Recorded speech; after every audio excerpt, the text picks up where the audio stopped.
महाभारत का रक्त रंजित युद्ध ऐसा था जिसने सब कुछ बदल के रख दिया था। इस युद्ध से कुरुक्षेत्र की रणभूमि पर लड़ने वाले योद्धाओं का जीवन ही नहीं बदला, बल्कि जो रणभूमि से दूर रहने वाले लोगों में भी इस विभत्स युद्ध को लेकर बहुत ही भय का माहौल बन गया था। पौराणिक कहानियों में महाभारत के बाद की घटनाओं का उल्लेख मिलता है कि कुरुक्षेत्र का युद्ध खत्म होने के बाद कैसे ऐसे विचित्र घटनाएं घटी, जिसके बाद श्री कृष्ण इस धरती से चले गए और कलयुग का आगमन हुआ। श्री कृष्ण की मृत्यु के बाद पांडवों का मन भी धरती पर नहीं लगा। इसके अलावा वे अपने भाइयों और वरिष्ठ जनों की हत्याओं को लेकर भी ग्लानि से भरे हुए थे। इस कारण पांडवों ने द्रौपदी सहित भूलोक को छोड़कर स्वर्ग जाने का निर्णय लिया था। आइए जानते हैं महाभारत के युद्ध के बाद क्या क्या हुआ और कलयुग कैसे आया। पौराणिक कहानियों को पढ़कर आप अंदाज़ा लगा सकते हैं कि उस काल में भी योद्धाओं के पास ऐसे दिव्य अस्त्र शस्त्र होते थे जिसका प्रभाव केवल रणभूमि पर ही नहीं बल्कि दूर दूर तक पड़ता था। जैसे महाभारत के युद्ध में कई बार ब्रह्मास्त्र का प्रयोग भी किया गया था। भगवान श्री कृष्ण पहले से ही जानते थे कि कौरव और पांडवों के बीच भीषण युद्ध जरूर छिड़ेगा।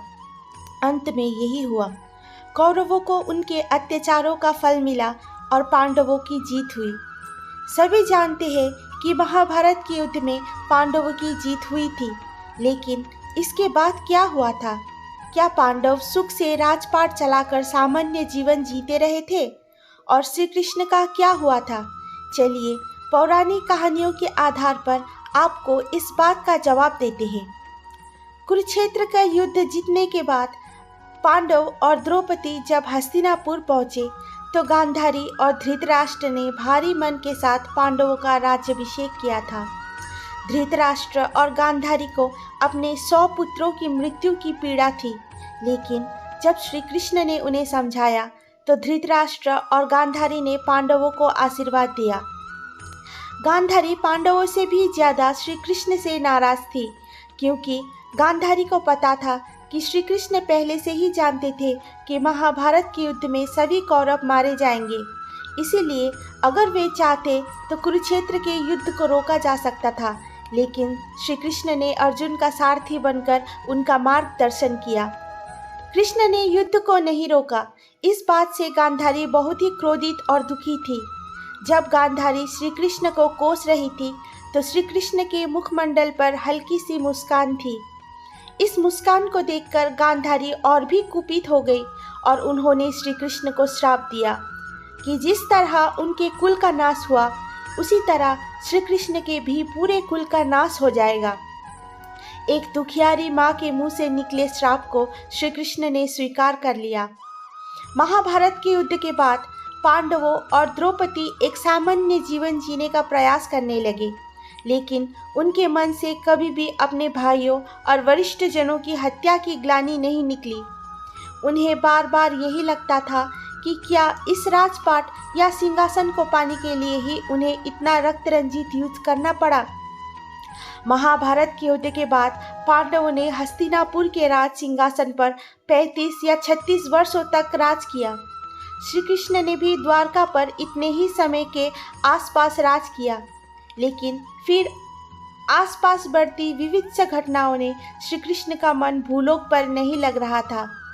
वे जानते थे कि मानव देह को त्याग कर अब उन्हें वापस वैकुंठ धाम लौटना है। श्री कृष्ण को गांधारी से श्राप मिला था कि उनके यदुवंश कुल का भी नाश होना ही है। श्री कृष्ण जानते थे कि उनके इस धरती पर रहते हुए ये श्राप पूरा नहीं हो सकता। श्री कृष्ण को भविष्य की सारी घटनाएं पता थी। श्री कृष्ण ये भी जानते थे कि उनकी मृत्यु किसके हाथों से निश्चित है। पिछले जन्म में सुग्रीव के भाई रहे बाली ने द्वापर युग में एक बलिए के रूप में जन्म लिया और वन में विश्राम कर रहे श्री कृष्ण पर भ्रम की स्थिति पर आकर बाण छोड़ दिया। ये बाण कृष्ण के पैर में आकर लगा और शरीर में विष फैलने की वजह से उनकी मृत्यु हो गई। भागवत पुराण के अनुसार श्री कृष्ण जब भूलोक छोड़कर गए थे तो उनकी आयु 125 वर्ष की थी। जब पांडवों तक श्री कृष्ण के मृत्यु का समाचार पहुंचा तो वो बहुत ही विचलित हो गए और उन्होंने राजपाट छोड़कर इस धरती से जाने का मन बना लिया। भागवत पुराण के अनुसार श्री कृष्ण की मृत्यु 125 वर्ष की आयु में हुई थी। श्री कृष्ण द्वारा मनुष्य देह को त्यागने के बाद द्वारका में अव्यवस्था फैल चुकी थी।